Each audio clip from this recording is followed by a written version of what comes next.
치유받읍시다. 서로 옆에 서로 인사 나눕시다. 오늘 말씀으로 은혜 받고 치유받읍시다.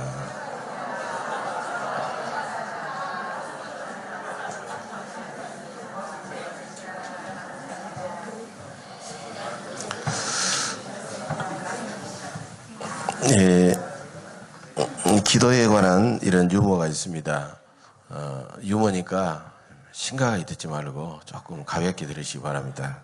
어떤 집사님이 앵무새 한 마리를 구입했는데 앵무새가 사람의 말을 이제 따라서 흉내내서 하잖아요. 이 앵무새는 언제 누구한테 배웠는지 키스해 주세요, 키스해 주세요 이 선언을 한 거예요. 예. 그러니까 경건한 집사님이 손님이 오면 현관에서 앵무새가 날개를 퍼덕이면서 키스해 주세요 그러니까 당황스럽기도 하고 고민스럽게 되는데 담임 목사님 댁에도 앵무새를 키운다는 소리를 들었어요. 그런데 누가 그러는 거예요. 담임 목사님 댁의 앵무새는 다 함께 기도합시다. 그 이야기를 한다는 거예요. 야, 목사님 댁 앵무새답다 생각하고는 고민하고 기도하다가 자기 집 앵무새를 목사님 집 앵무새 그 세 장에다 며칠 동안 넣어주면 아마 우리 집 앵무새도 다 함께 기도합시다. 이것을 배우지 않겠는가 생각하고 이제 목사님한테 부탁을 했습니다. 그러니까 목사님께서 그러라고 그래서 이제 앵무새를 갖다가 싹 집어넣었어요. 그리고 이제 앵무새가 2마리가 있는 거예요. 그런데 이제 손님이 딱 옵니다. 손님이 오니까 이제 먼저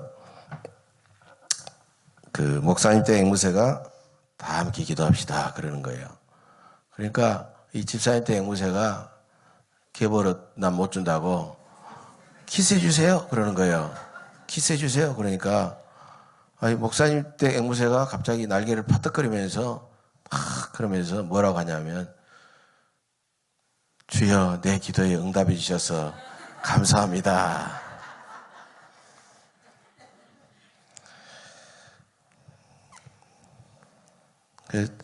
사람이 참 좋은 영향은 잘 안 받은 것 같아요. 얘들도 그렇고 나쁜 것을 쉽게 배우게 되고 어쨌든 기도는 우리에게 우리 일생의 신앙인들에게 가장 중요한 과제요, 문제요, 그런 일입니다. 지난주부터 이제 10일부터 사순절이 시작이 됐습니다. 사순절은 주일을 제외한 40일간의 기간이기 때문에 주일까지 포함하면 약 47일 정도 되는 그런 긴 기간입니다. 사순절에는 우리가 주님의 고난을 기억하면서 회개하고 절제하고 거룩해지는 그런 절기가 바로 사순절입니다. 그래서 주님의 십자가를 묵상하며 우리 주님께서 나를 보시기에 내가 합당하고 우리가 거룩하게 살아야 되는 그런 절기가 사순절이죠. 그런 삶을 우리는 거룩한 삶, 성결의 삶 이렇게 표현할 수가 있겠죠.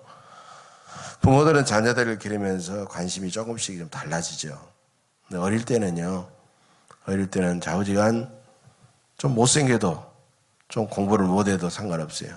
건강하게 잘 자라라. 이것이 부모님의 마음입니다. 이제 초등학교에 들어가고 중학교에 들어가고 고등학교 올라가면서 점점 건강만으로 되지 않은 것 같아요. 얘가 남보다 좀 처지지 않도록 공부도 좀 잘하고 또 친구들과 선생님들에게 인정받고 이런 걸 또 원하겠죠. 나중에 대학교 들어가고 그러면 이제 좋은 직장 들어가고 또 좋은 남자, 좋은 여자 만나서 가정을 이루고 이렇게 번듯하게 남 못지않게 살아가는 것이 부모님의 마음입니다. 성인이 되면은 하는 사업이라든가 일이 잘 되고 사람들에게 존경받고 이웃에게 덕을 끼치면서 막 존경받고 인정받는 사람, 그것이 바로 부모님의 가장 큰 소원이죠. 그래서 온전한 신앙과 아름다운 인격과 복된 삶을 통하여 하나님과 사람들에게 사랑과 칭찬과 존경을 받는 삶, 이런 것을 우리가 종합적으로 거룩해지는 삶, 거룩한 삶이라고 말할 수가 있다는 것이에요. 여러분, 우리를 향하신 하나님 아버지의 가장 큰 소원은 다른 어떤 것이 아니라 바로 거룩함인 줄로 믿습니다. 거룩함. 초신자들은요, 영적으로 어린아이 수준이기 때문에 믿음이 견고하지 못하고 그러니까 조그만 어려운 위기가 오고 환란이 오면 넘어져 버립니다. 교회 나가면 잘 풀리고 건강하고 그렇다는데 에이 그것이 아니구만. 그러고 또 실망하고 돌아섭니다. 초신자들은 자꾸 흔들려요. 그러니까 하나님께서 초신자들의 그런 마음을 아셔가지고 초신자들은요 막 기도해도요 금방 응답되고요. 또 막 기쁜 일 감사한 일이 막 생기는 거예요. 그래가지고 내가 교회 나왔더니 기도했더니 이런 일이 있었다고 저런 일이 있었다고 막 사람들 앞에 자랑하면 어려 믿은 사람들은 그래 나도 초신자 시절에는 저랬지. 나도 꽃믿음 시절에는 저랬지. 이렇게 생각한다는 거죠. 근데 나중에 신앙생활을 이제는 5년, 10년, 15년, 20년 이렇게 쭉 해나가다 보면요. 하나님께서 언제까지 초신자들을 어린아이처럼 대하지를 않는다는 거예요. 어려움이 생기고 고난이 찾아오고 힘든 일이 찾아올지라도 그때 기도일지라도 막 응답이 되지 않아요. 막 그때는 인내하면서 하나님을 바라보도록 하고 막 우리가 어려움 속에서도 막 참고 견디도록 그렇게 해준다는 겁니다. 그래서 더 믿음과 연륜이 깊은 신앙인들에게는 더 성숙한 믿음과 인격이 그들에게 요구되는데 바로 이것을 거룩함의 요구다라고 말할 수가 있는 것입니다. 데살로니가전서 4장 3절입니다. 하나님의 뜻은 이것이니 너희의 거룩함이니라. 사도 바울이 우리에게 이 말을 주고 있어요. 여러분 하나님의 뜻은 우리가 이 세상에서 막 굉장히 잘 나가고 대단하게 되고 이게 아니에요. 우리가 하나님 앞에 하나님이 합당한 거룩한 사람이 되는 것입니다.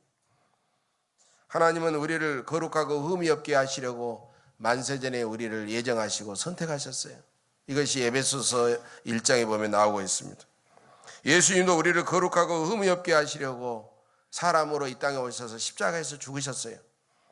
성령님도 우리를 끊임없이 거룩하고 흠이 없게 하시려고 말씀과 우리로 우리 가운데 역사하고 계신다는 겁니다. 우리 부모님의 소원은 자녀가 바르고 아름답게 살아가는 것이듯이 우리 하나님 아버지의 소원도 우리가 이 땅에서 거룩하고 흠이 없게 살아가는 것입니다.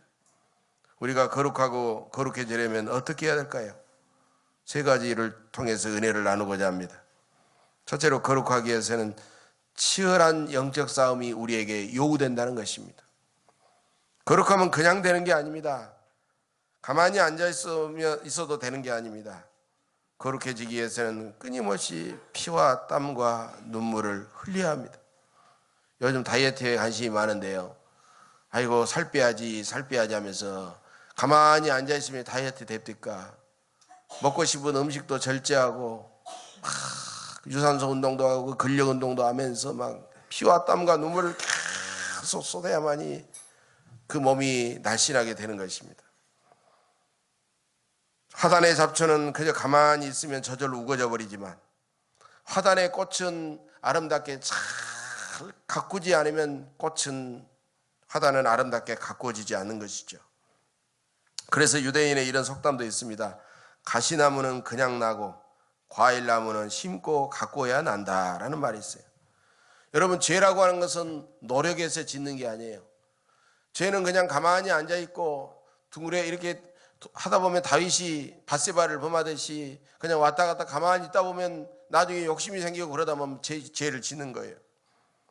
사람의 본성은 악하기 때문에 가만히 있어도 저절로 죄를 짓게 되어 있다는 것입니다.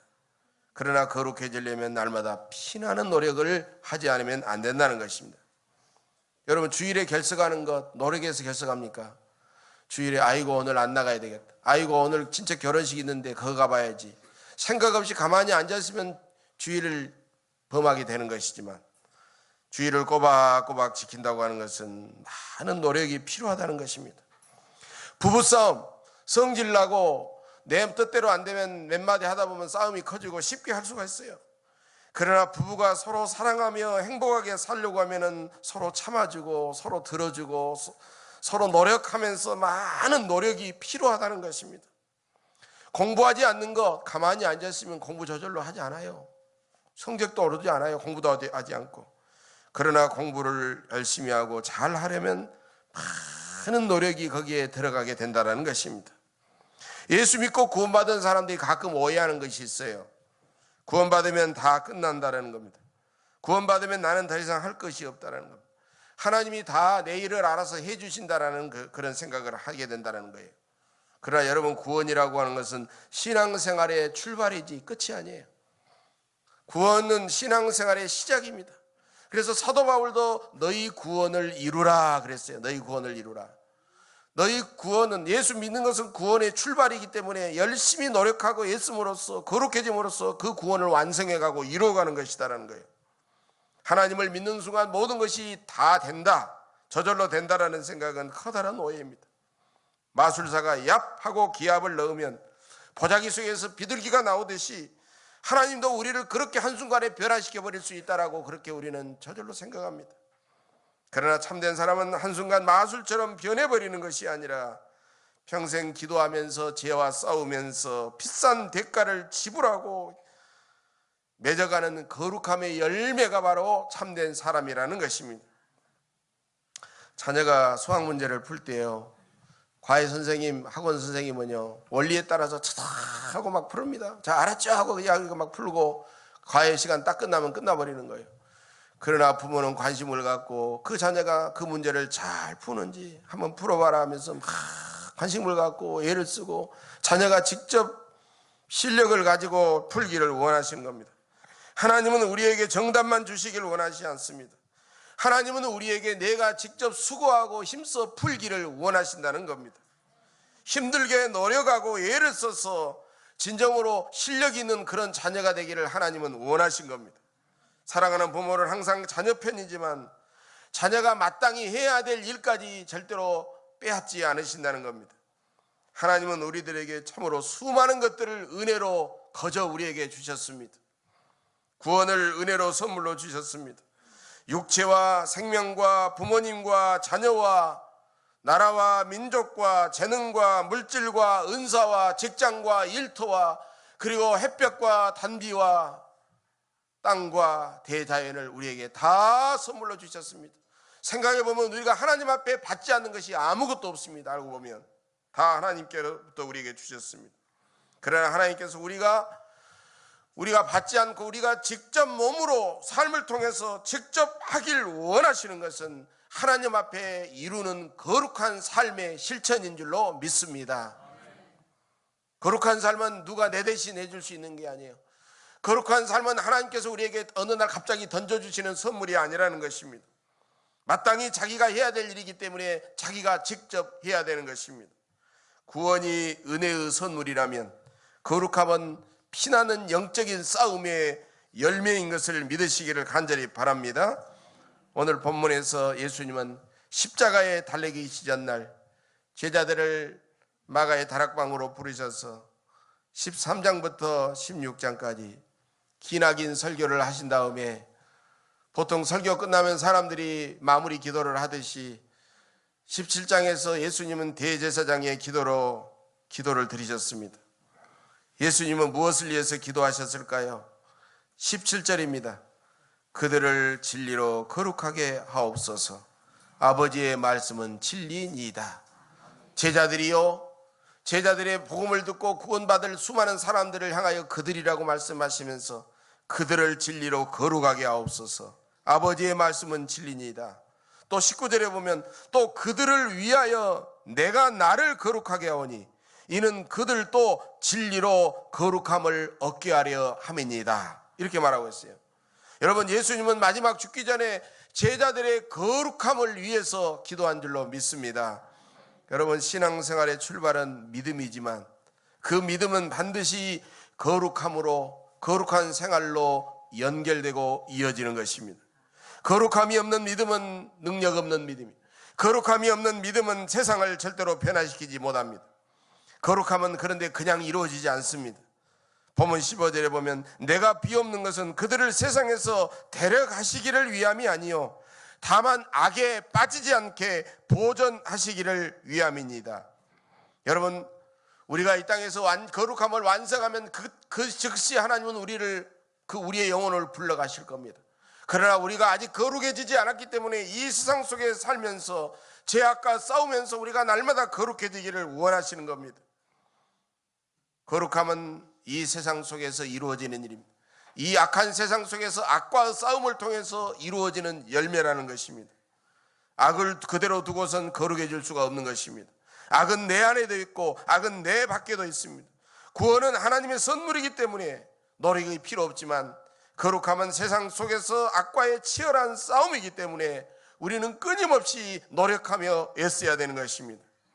그런데 거룩해지는 방법은 두 가지입니다. 하나는 세상의 죄악과 내가 싸우는 것입니다. 세상의 죄악과 싸우는 것이고, 다른 하나는 하나님의 말씀인 진리로 내가 무장하는 것입니다. 우리가 세상을 살아가는 진리와 능력은 하나님께로부터 얻는 것입니다. 여러분, 우리가 세상을 떠난다면 세상에 보기 싫은 것들도 안 보고, 우리가 세상에 매여서 죄도 짓지 않겠지만은, 악한 세상 속에서 살기 때문에 우리는 세상의 악과 싸워서 거룩해져야 되는 것입니다. 거룩해지려면 치열한 영적인 싸움이 필요합니다. 여러분, 거룩해지기 위해 치열한 영적 싸움을 날마다 싸워가는 치열한 영적 전사들이 되시기를 주의 이름으로 간절히 축복합니다. 두 번째로, 거룩하기 위해서는 열정적인 기도가 늘 필요합니다. 기도는 거룩해지는 가장 강력한 영적인 싸움의 무기입니다. 본문에서 예수님은요, 상당히 특이한 방법으로 제자들에게 그것을 가르쳐주고 계십니다. 여러분, 요즘은 신학자들 같으면 주제, 거룩해지는 방법, 거룩함에 대하여 칠판에다 써놓고 여러분 하면서 아마 여러분들에게 강의도 하고 그렇게 할 겁니다. 그것이 세상의 신학자들과 일반 사람들의 방법입니다. 그런데 예수님은 제자들이 보는 데서 제자들과 함께 제자들을 위하여 기도하고 있습니다. 그들을 악에서 건져 주옵소서, 그들을 진리로 거룩하게 하옵소서. 여러분, 이렇게 기도하고 있다는 겁니다. 예수님은 가르치시는 그 방법이 예수님의 가르치는 내용이라는 거예요. 예수님의 가르침의 내용이 곧 예수님의 가르치는 방법이라는 거예요. 왜 그게 중요할까요? 거룩해지는 가장 강력한 수단은 열정적인 기도라는 겁니다. 바로 그것을 예수님은 말씀하고 있어요. 세상에 거룩하게 살려면 기도로서 하나님의 능력을 의지하기 때문에 예수님은 제자들 앞에 그저 기도하셨고 기도하는 모습을 보여주셨다는 것입니다. 우리는 기도에 대해서 많은 오해를 합니다. 무슨 어려운 문제가 있으면 저를 위해서 기도해 주세요. 또 기도합니다. 그래서 하나님 앞에 기도함으로써 응답받고 뭔가 변화되고 뭔가 이루어지기를 원하는 그런 마음으로 기도라는 말을 사용하고 그런 생각을 가지고 있어요. 또 기도라는 말 자체의 사전적인 의미도 신에게 뭔가를 구하여 얻는다, 이런 의미를 가지고 있어요. 사실은 가장 그게 중요한 일입니다. 평소에 새벽기도에 거의 나오지 않는 사람이 갑자기 새벽기도에 나와가지고 가만히 앉아있으면요, 저는 어떤 데는 가슴이 찰라당 할 때가 있어요. 저 사람이 새벽기도 안 나오는데 무슨 문제로? 혹시 부도가 난다, 혹시 자녀들이 속썩이나, 혹시 어떤 심각한 문제가 있을까, 그렇게 될 때가 있어요. 거기다가 기도하면서 막 훌쩍훌쩍 울기까지 하면요, 진짜 이제 가슴이 완전히 내려 그런 때가 있어요. 급한 기도의 제목이 있나라고 생각하는 거예요. 하나님 앞에 간구하기 위해서 나왔구나라고 생각하는 거예요. 여러분, 그러나 우리는요, 우리의 기도는 어떤 우리의 소원을 아내고 응답을 받기 위해서가 아니라 우리가 하나님 앞에 더 친밀해지고 하나님 앞에 거룩해지기 위해서 더 필요한 것으로 생각해야 된다는 거예요. 여러분, 우리의 가장 큰 소원은 모든 죄악을 이기고 예수님을 닮은 거룩한 사람이 되는 것인 줄로 믿습니다. 거룩해지려면 어떻게 기도해야 될까요? 우리 주변을 보면 어머니 뱃속에서부터 실려다닌 모태신앙인들도 있고, 또 10년, 20년, 30년, 40년 오래 예수를 믿는 연륜이 깊은 신앙인들도 많고, 교회에 또 권사님, 장로님, 교회에 그런 중직자님들도 있습니다. 그런데 가만히 보면요, 아무리 봐도 거룩함의 수준이 너무 낮은 그런 사람들이 의외로 많아요. 보면 그 사람들의 공통적인 특징이 있으면요, 어떤 특징이 있느냐, 말을 함부로 한다든지, 그냥 혈비를 갑자기 부린다든지, 앞에서는 했다 하고 며칠 지나면 그냥 갑자기 생각을 뒤집어 버린다든지, 삐딱삐딱 한다든지, 이런 공통적인 특징이 있어요. 죄악을 이기는, 자기 육신의 본능을 이기는 영적인 제어 장치가 풀려버리고 그것이 없다라는 거예요. 여러분, 우리의 몸에는요, 두 가지가 있어요. 그냥 몸이 아니라 눈에 보이는 몸과 눈에 보이지 않는 몸이 있습니다. 눈에 보이는 몸을 우리는 헬라어로 우리가 그냥 소마라고 해요. 소마. 소마라는 말이 영어로 body라고 그렇게 번역할 수가 있습니다. 그런데 이것을 우리말로는 그냥 몸이에요. 몸. 그러니까 이것을 우리가 육체나 영혼이라고 말할 수 있는 게 다 합쳐서 우리의 통전적인 몸이에요. 통전적인 몸. 그래서 어떤 사람은 그것을 몸으로 번역할 수도 있지만 육체로 번역하기도 해요. 육체라고 한다고 해서 그 속에 영혼이 빠진 게 아니에요. 온전한 몸을 말하는 거예요. 그런데 헬라어에서는요, 눈에 보이지 않는 그런 어떤 육적인 몸, 이것을 또 말하는데 이걸 사르크라고 해요. 사르크. 영어로 flesh라고 합니다. 우리말로는 이것을 육체라고 번역이 하지 않고 육신으로 번역하고 있습니다. 사도 바울은 이 육신이라는 말을 계속해서 복음 서신에서 사용하고 있습니다. 여러분, 우리의 이 소마, 통전적인 우리의 몸은 하나님이 원래 창조하신 몸은요, 천하지가 않습니다. 이것은 악하지를 않아요. 선하게 창조해서 죄가 없어요. 그런데 문제는 그 몸 속에 있는 이 육신이라고 하는 것이 본능의 지배를 받아가지고 온갖 유혹에 넘어가지고 마침내 죄를 지어버리고 마는 것입니다. 그러므로 이 육신이 지배하는 욕망과 육신이 지배하는 죄성을 강력하게 제어하지 않으면 절대로 거룩해질 수가 없다는 것입니다. 모태신앙인 중에도, 연륜이 깊은 성도들 중에도, 오래 믿은 중직자들도 욕망과 죄성은 쉽게 없어지지 않습니다. 열심히 예배에 참석해도 욕망과 죄성은 사라지질 않아요. 그렇기 때문에 교회 안에서는 제법 그럴듯하게 보입니다. 그냥 막 대단하게 말도 거룩하게 하고 기도도 거룩하게 하고 제법 그럴듯해 보이지만 세상에서 나가면 친구들 만나고 세상에서 만나면 사업하면요, 함부로 말하고 함부로 화내고 엉망으로 살아가는 사람들이 많습니다. 그것은 그 죄악을 이겨내는 강력한 영적인 제어 장치가 없기 때문인 것입니다. 그렇다면 어떻게 하면 강하고 독한 병균처럼 침투해 들어오는 욕망과 죄성을 우리가 극복하고 이겨낼 수가 있겠느냐? 여러분, 질병을 일으키는 병균은요, 보자기에 싸도 없어지지 않습니다. 새 그릇 속에 넣어서 없어지지 않습니다. 진공 무슨 플라스틱 속에 들어가도 없어지질 않습니다. 냉장고, 심지어는 냉동실에 넣어도 잘 없어지질 않습니다. 그런데 어떻게 하면 없어집니까? 대부분 뜨거운 물에 넣어가지고 10분, 20분, 30분 펄펄펄 끓이면 대부분의 병균은 다 죽고 사라져버리는 것입니다. 여러분, 성령 안에서 드리는 열정적 기도는 우리를 온갖 욕망과 죄를 이기고 승리하게 한다는 것을 기억하시기를 바랍니다. 위대한 종교개혁자 마틴 루터도 참으로 중세기를 완전히 변화시키고 종교를 개혁했던 위대한 인물입니다. 그러나 사실 마틴 루터도 두려워하고 도망갈 수밖에 없었고 두려워 떨 수밖에 없었던 연약한 인간이었습니다. 그런데 어느 날 어떤 사람이 찾아와서 루터에게 물었습니다. 사람들은 당신을 사자같이 강하고 독수리같이 용맹하다고 말하는데 당신이 가진 그런 이미지, 그런 비결은 무엇입니까? 라고 물었습니다. 그러자 루터는 빙그레 웃으면서 그 사람을 자기가 늘 들어가는 조그만 기도의 골방으로 그를 데려가 갔습니다. 그랬더니 그곳에서는 루터가 늘 기도하던 기도의 의자와 기도의 그 책상과 함께 그 기도실의 모습이 보였습니다. 내가 강하고 용감한 비결은 하나님께 언제나 무릎 꿇고 엎드리기 때문이죠. 나는 평생 세 가지를 우리 주님 앞에서 결심하고 약속했소. 첫째, 과거의 죄가 생각나면 즉시 기도하겠습니다. 두 번째로, 지금 죄악에 내가 끌리면 즉시 기도하겠습니다. 세 번째로, 장차 죄를 내가 지을 것 같으면 즉시 기도하겠습니다. 저는 주님 앞에 이렇게 결심하고 지금까지 이것을 지켜오고 있기 때문이요 라고 대답을 했습니다. 여러분, 가장 강한 사람은 돈이 많고 지식이 많고 여러 가지 세상적인 조건을 갖춰진 사람이 아니라 하나님 앞에 납작 엎드려 기도하는 사람인 줄로 믿습니다. 여러분, 하나님께 납작 엎드려 늘 열정적으로 기도하셔서 더욱 날마다 거룩해지시기를 간절히 바랍니다. 세 번째로, 거룩해지기 위해서는 열정적으로 기도하되 쉬지 않고 지속적으로 기도해야 합니다. 열정적인 기도는 한두 번 좋지만은 좋기는 하지만 한두 번만 기도하면 그것은 별로 효과가 없어지는 것입니다. 한두 번의 열정적인 기도는 죄를 움찔하게 할 수는 있지만 그 죄를 몰아낼 수는 없는 것입니다. 한두 번의 항암 치료는 암세포를 놀라게 할 수는 있지만 암세포를 완전히 죽일 수는 없습니다.